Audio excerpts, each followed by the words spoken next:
শুরু করছি মহান আল্লাহর নামে, যিনি পরম করুণাময় ও অতি দয়ালু।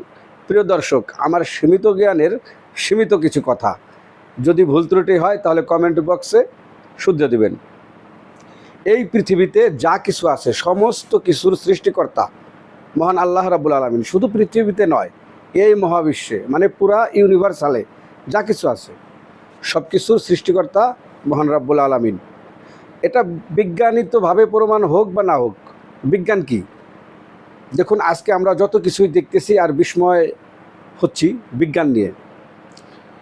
বিজ্ঞান হচ্ছে আপনি আমি সবাই একজন বিজ্ঞানী। কারণ দেখুন, একজন কৃষক তার জমিতে ফসল ফলায়, তখন কিন্তু তিনি কোন সময় ওষুধ দিবেন, কোন সময় পানি দিবেন, কোন সময় এই গাছের পরিচর্যা কিভাবে করবেন, সেটা কিন্তু আবহাওয়া দেখে এবং গাছের গতিবিধি দেখে তিনি লক্ষ্য করেন। তাহলে কি তিনি নিজস্ব মেধা খাটিয়ে তারপরে কিন্তু তিনি ওইটা করলেন, তার মানে তিনি একজন বিজ্ঞানী, নতুন কিছু আবিষ্কার করলেন। তেমনি একজন মা তার বাচ্চাকে ঠিক কিভাবে লালন পালন করেন, তার মেধা খাটিয়ে ঠিক তিনি তার বাচ্চা কাচ্চাকে বড় করে তোলেন। তেমনিভাবে একজন কারখানার শ্রমিক একটি মেশিন চালিয়ে নেন, যদি মেশিনটি নষ্ট হয় তারপরেও কিন্তু তিনি তার মেধা খাটিয়ে মেশিনটি ঠিক করে চালিয়ে নেন, তার মানে কি তিনিও একজন বিজ্ঞানী।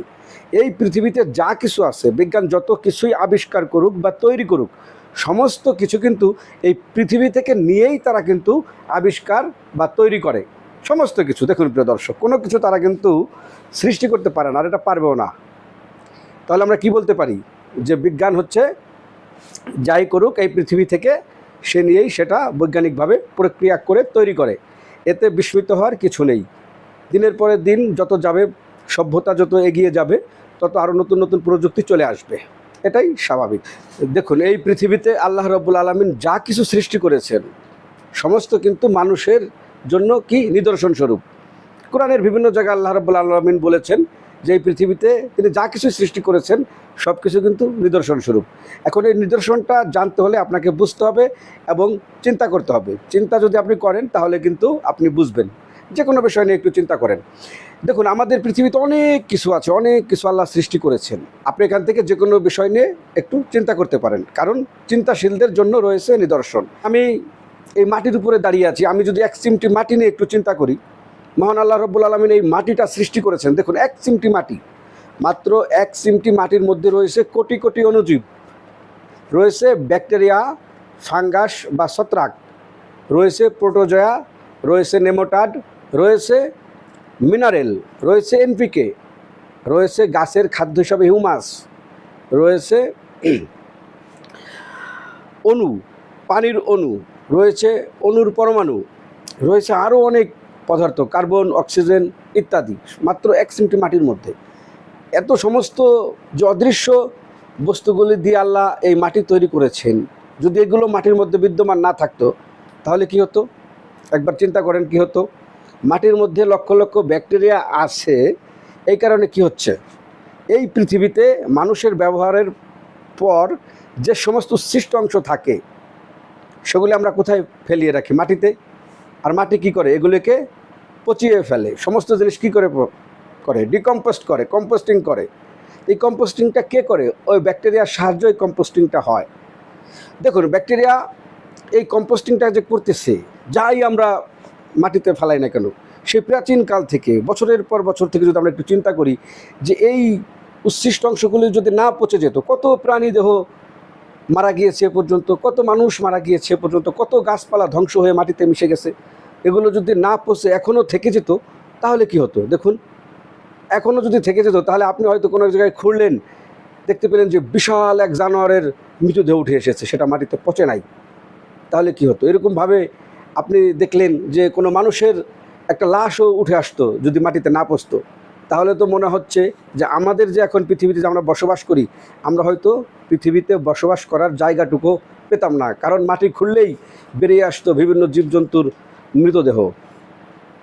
তো যাই হোক, দেখুন, এই ব্যাকটেরিয়া কিন্তু পচাতে সাহায্য করতেছে মাটিতে, এই সমস্ত যা আবর্জনা হোক সমস্ত কিছু পচাতে সাহায্য করতেছে ব্যাকটেরিয়া।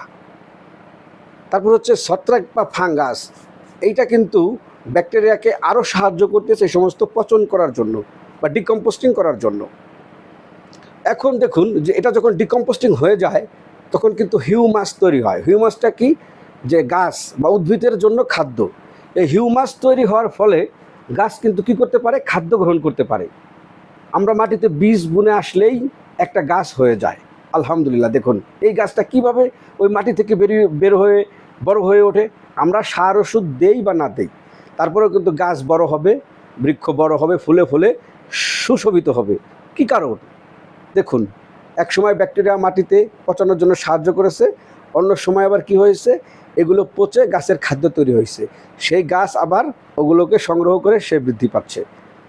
তো দেখুন যে ব্যাকটেরিয়া যখন পচাচ্ছে, ছত্রাক ফাঙ্গাস যখন পচে হিউমাস তৈরি করতেছে, এর মধ্যে আমরা যখন একটি গাছের বীজ রোপণ করলাম, এই গাছের শিকড়গুলিকে যাতে করে ওই ব্যাকটেরিয়া বা ওই ফাঙ্গাস পচিয়ে না ফেলতে পারে, সেজন্য দিয়ে দিয়েছে আল্লাহ রাব্বুল আলামিন কি? প্রোটোজোয়া নামক আর একটি উপাদান।